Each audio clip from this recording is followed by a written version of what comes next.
consultor externo também para trabalhar e para trabalhar em conjunto com o Departamento de Recursos Humanos, Gestão de Pessoas, mais ou menos nesse sentido? Seria um plano de ação para nós discutirmos aqui melhor a nossa questão norteadora? A participação da área de recursos humanos é imprescindível.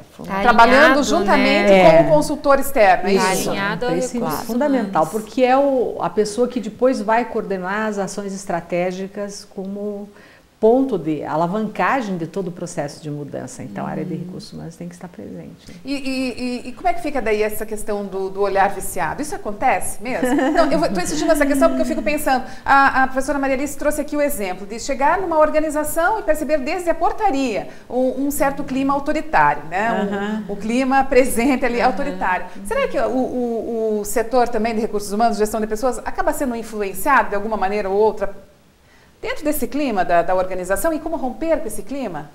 Eu penso que, assim, talvez não influenciável, mas quando a gente está inserido num contexto, vivenciando aquilo, muita coisa a gente não enxerga, a gente não percebe. Eu observo o seguinte, não sei se vocês já viram, mas quando você tem um filho pequeno, você não vê ele crescer. Alguém chega e fala assim, nossa, como seu filho está grande. Eu não vejo isso. Nossa, como ele ficou... Eu não estou vendo isso. Então, nós não conseguimos ver, porque a gente já está ali, né? Sabe, eu acho, a Maria Alice colocou muito bem. Eu acho que isso existe em todas as profissões e é próprio do ser humano, né? Você passa um tempo dentro de uma determinada realidade, você respira aquela ideologia, aquele cheiro, né? Eu sempre digo, cultura... eu tenho uma definição de cultura. De cultura é o jeito como as coisas são, é o cheiro do lugar. Que cheiro tem tua família? Então, às vezes, nem a gente quer responder isso, porque a gente tem o receio de trazer um ponto novo para dentro dessa questão. E o consultor, como não existe uma linkagem emocional no processo, e nem de tempo, ele consegue trazer um novo, mesmo às vezes um pouco desconfortável para algumas pessoas, mas ele pode inferir no novo. Então seria uma das medidas, né, nesse plano de ação para desenvolver estratégias, investimento em capital humano. Também seria interessante essa questão do consultor. Isso, professores? Sim, com certeza. Todas concordam. Nós estamos encerrando o nosso segundo bloco e eu preciso deixar então a segunda questão norteadora, que nós iremos discorrer sobre a mesma ao longo do terceiro bloco, que agora tem a ver mais com o contexto geral. O contexto atual, então, exige das organizações diretrizes que as façam ter algumas características que sejam os seus diferenciais, como buscar a inovação, a sustentabilidade, ter a visão sistêmica, que as nossas professoras também já começaram a pontuar. E esses profissionais criativos farão a diferença, então, no contexto atual das organizações? E é possível facilitar o desenvolvimento do pessoal, do potencial criativo dos colaboradores nas organizações? E a área da psicologia organizacional acaba contribuindo para isso, né? Acaba contribuindo. Mas nós vamos discorrer sobre essa questão ao longo do nosso terceiro bloco. Já voltamos.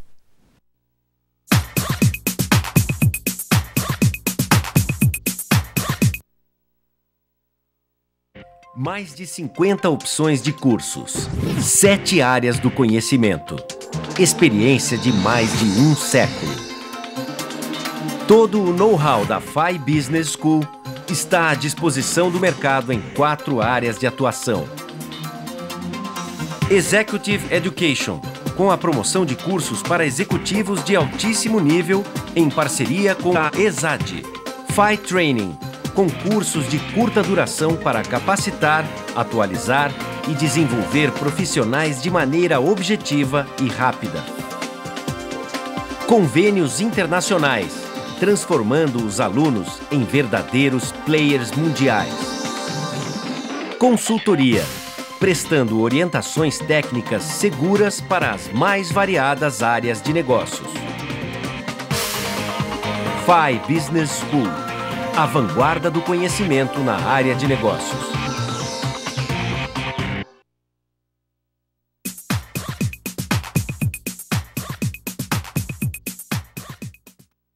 Voltamos para o terceiro e último bloco do nosso programa de hoje. Estamos na 14ª edição e o tema Gestão da Psicologia Organizacional. Deixamos no ar a nossa segunda questão norteadora, que é sobre o contexto atual, exigindo das organizações diretrizes que façam as mesmas buscarem o quê? A inovação, a sustentabilidade e também que tenham uma visão sistêmica. Bem, profissionais criativos nesse contexto farão a diferença e como é possível o desenvolvimento do potencial criativo dos profissionais, dos colaboradores nas organizações. Então, é possível desenvolver, professora Maria Alice, esse potencial criativo dos colaboradores? Como a gestão da psicologia organizacional poderá contribuir para isso?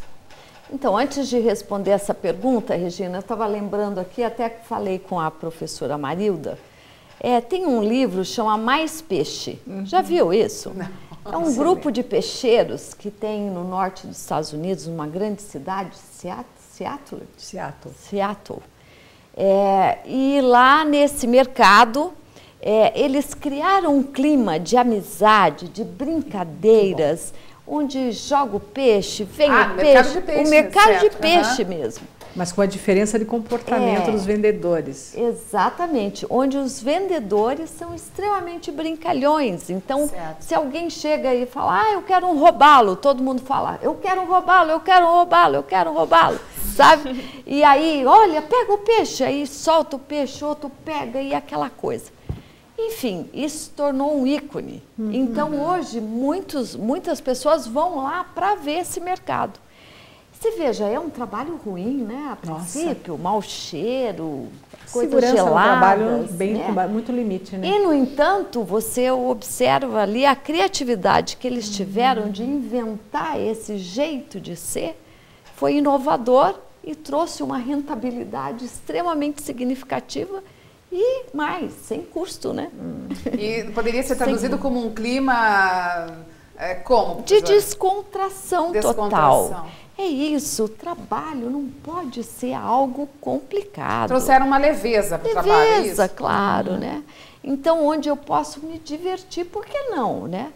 Então, eu observo na FAI, a Marilda acompanha isso, na sala dos professores, porque a Ana não vai na sala dos professores, mas a gente observa que há um clima de descontração. Então, nós brincamos muito um com os outros. E eu já ouvi vários professores falar assim, como é bom vir aqui nas aulas dos professores antes de ir para a aula. Porque você ri tanto, sabe? Você acaba, né? Há um clima diferenciado. Então, eu acho que sim, é plenamente possível você desenvolver essa inovação. É claro que alguns têm já essa aptidão, né, para a criatividade, o que vai ajudar bastante. Por isso que a gente tem uma matéria no curso que chama Criatividade e Inovação, né, para despertar em você, ou no aluno, essa característica que ele possui. É só uma questão de dar uma mexida. Eu não sei se a Marilda e a Ana concordam que a gente pode desenvolver. Pode ser que elas pensam diferente, né? Eu acho que assim, até unindo o tema anterior do clima, eu acho que quando tem um clima organizacional adequado, favorável, possibilita esse desenvolvimento de habilidades, de competências. Então, assim, o clima vai possibilitar um profissional ser mais criativo, inovar, né? Porque o ambiente possibilita. Então, acho que isso ajuda bastante. Então, quando a professora Maria Alice colocava justamente o desenvolvimento dessa inovação, que favorece, o clima vai favorecer, eu fico pensando assim, mas de qualquer forma, para ser inovador, para ser criativo, você precisa arriscar-se. Num ambiente muito autoritário, corre-se também alguns riscos, né? Tentando inovar, ser criativo, num ambiente mais que restrinja mais essa criatividade. É isso, professora? Eu tenho também um ponto de vista assim, primeiro eu queria complementar a questão da professora Maria Alice com respeito ao ambiente de trabalho, né? Eu acho que esse é um diferencial.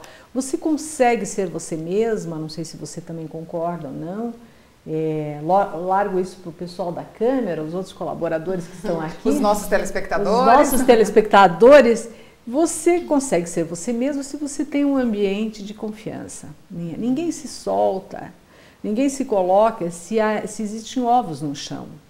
Você vai ter que saber percorrer no meio deles. Né?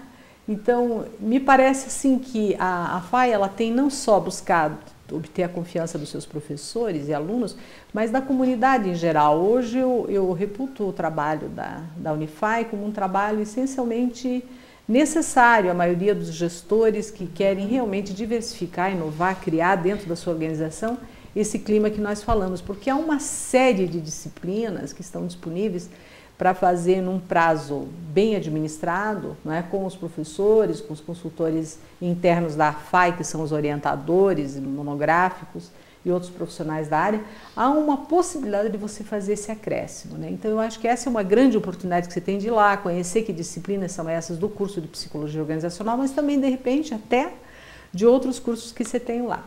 Então, eu na linha da criatividade e da inventividade, eu adoto muito o conceito da trabalhabilidade. Trabalhabilidade, para mim, é ter um conceito de intraempreendedorismo, né? O intraempreendedorismo, derivado, é claro, da concepção empreendedora, né, schumpeteriana, mas eu digo assim, ele é um conceito que vai dizer assim, se você quer fazer acontecer, e você pode fazer acontecer como intraempreendedor na tua casa, né, tendo a iniciativa de fazer um bolo fresco de manhã cedo para o pessoal da família, você pode fazer isso na escola, onde você dá aula, quando você chega, né? Às vezes nossos bate-papos dentro da sala, quando a gente chega com um ícone qualquer para fazer mexer os alunos em cima daquele ícone, né?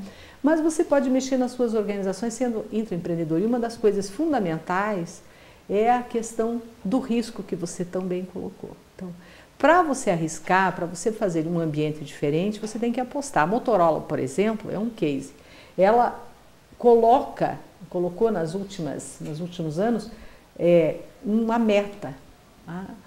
Todos os seus colaboradores têm que passar por 40 horas de treinamento comportamental no ano. Cada ano eles têm que participar de 40 horas de treinamento comportamental. Com isso, ela fez uma análise nos últimos 10 anos, esse é um case que a gente estuda às vezes com os alunos. Ela fez uma análise, ela teve um acréscimo a cada ano, consequente de soma, de 15% no faturamento. Porque o gestor tem que acompanhar como que aquilo é aplicado dentro do trabalho e como gera também satisfação para o seu trabalhador. Então eu acho que o ambiente criativo é um ambiente de satisfação saudável, onde existe um engajamento saudável dentro da organização. Para isso precisa confiança, em primeiro lugar. E precisa um comportamento empreendedor, risco, persuasão, vontade de fazer, rede. Tem que criar uma rede, não é a rede social externa que nós tão bem gostamos e fazemos e estamos lá o tempo todo, mas é uma rede interna de relação, onde, como lá na FAI a gente colocou, a gente tem prazer, não só de comer um pãozinho maravilhoso que a gente tem na abertura da noite, que está lá disponível para a gente, mas como a gente tem prazer de olhar para o colega e às vezes sem nenhuma palavra, a gente se bate as mãos. Eu acho que esse é um clima de cumplicidade também. E compromisso com o resto da noite que está começando, em termos de deixar uma pegada naquela noite para os alunos. Eu acho que isso que é o teu compromisso, o teu engajamento. Agora, de qualquer forma, para que se tenha esse compromisso, esse engajamento, essa pegada, como a professora Marilda coloca, precisa também favorecer esse clima, não é? Uhum. Esse clima precisa também ser favorecido, e aí é uma função dos gestores. Sim, sem sombra de dúvida. Eu diria mais, de quem realmente tem influência sobre a organização como um todo, né? Certo. Porque é lá de cima que começam as coisas, Regina. É do nosso pai, né? O pai que transmite para os filhos o jeito de ser, né? A maneira como se conduz. Isso na empresa dá para usar esse tipo de metáfora também. Sim. Eu vejo assim, por onde começar? Se a pergunta fosse essa, por onde começar? Eu acho que começa sempre pelo conhecimento. Certo. Sempre pelo conhecimento. Então, e nós nunca vamos realizar ele totalmente. Quando você terminei meu doutorado, acho que a Maria Alice, não sei se ela comunga comigo nisso, quando você termina um doutorado, você diz, meu Deus, faltou isso, faltou aquilo, faltou aquilo. Você vê mais coisas que você poderia ter complementado. Então, começa pelo conhecimento do teu Brasil, para onde que a gente vai? Nem nós não sabemos, né? Vem vindo as eleições municipais agora. Para onde vai Curitiba? Então, começa pelo conhecimento do teu lugar, da tua empresa, pelo jeito que a tua empresa é. Depois vai para onde? começa então a analisar a estrutura da organização. Se a gente fosse fazer um planozinho de como é que a gente vai trabalhar comportamento, analisa a estrutura, analise as formas como as coisas são. Depois passe para a questão da gestão. Tem que passar pela questão da gestão que você tão bem formulou aí. Perceba se você tem um líder dentro da organização. Gestores todos somos gestores, porque nós somos competentes, nós aprendemos a fazer alguma coisa. Mas isso não basta mais hoje em dia. Então aqui eu vou fazer uma interferência, porque foi bem a colocação que a professora Marilda fez no bloco anterior. Eu tenho, como foi a colocação, eu tenho a concepção sobre líder e gestor. Que uma pessoa pode ser um gestor, mas não quer dizer necessariamente que seja... Ele não lidera as pessoas no setor que ele faz a gestão. Certo. Né? Então, eu acho que o primeiro é compreender isso. Nós temos alguma pessoa que seja admirada dentro da organização. Os níveis de influência citados pela professora Maria Alice. Né? Aquele que faz a gestão não tem que se enriquecer e se avantajar de nada, porque as pessoas o seguem simplesmente porque são obrigadas. Ele é o chefe. Então, já não leva vantagem nenhuma. A liderança você começa a olhar para aquela pessoa porque diz assim... Ele fez alguma coisa por essa organização, ele fez alguma coisa pelo grupo que ele dirige, ele tem um certo carisma em continuar mexendo com a inovação aqui dentro. A segunda coisa é verificar isso. E na linha da liderança, procurar ver se existe um grupo ou uma equipe. Está muito fácil na boca dos dirigentes hoje em dia que eu tenho uma equipe de trabalho maravilhosa, eu tenho uma equipe de não sei o quê. É uma diferença anos-luz de uma coisa e outra. Né? Enquanto que no grupo cada um está preocupado com seus esforços individuais e o alcance dos seus objetivos pessoais, na equipe nós temos o quê? Nós temos o interesse pela realização da meta coletiva, nós já superamos essa caminhada individual. E, portanto, o engajamento é muito mais fácil. O que é engajamento? Diálogo, feedback. Feedback é uma palavra que nem clima, é um instrumento, né? Feedback, a gente tem ótimos instrumentos para trabalhar com feedback. O curso de psicologia organizacional trabalha bastante isso. Né? Você poder ver toda essa questão dessas diferenças, quem toma a decisão no final, essas decisões são voltadas para fortalecimento de uma equipe de trabalho, não. E daí finalmente começar a trabalhar como um indivíduo. Né? Que personalidade cada um de nós tem, né? Como é que isso pode ser lido? Viemos com um script de abrir para o novo ou estamos fechados ainda desde a infância e a nossa adolescência? A psicologia explica muito bem isso, através das transações, das relações.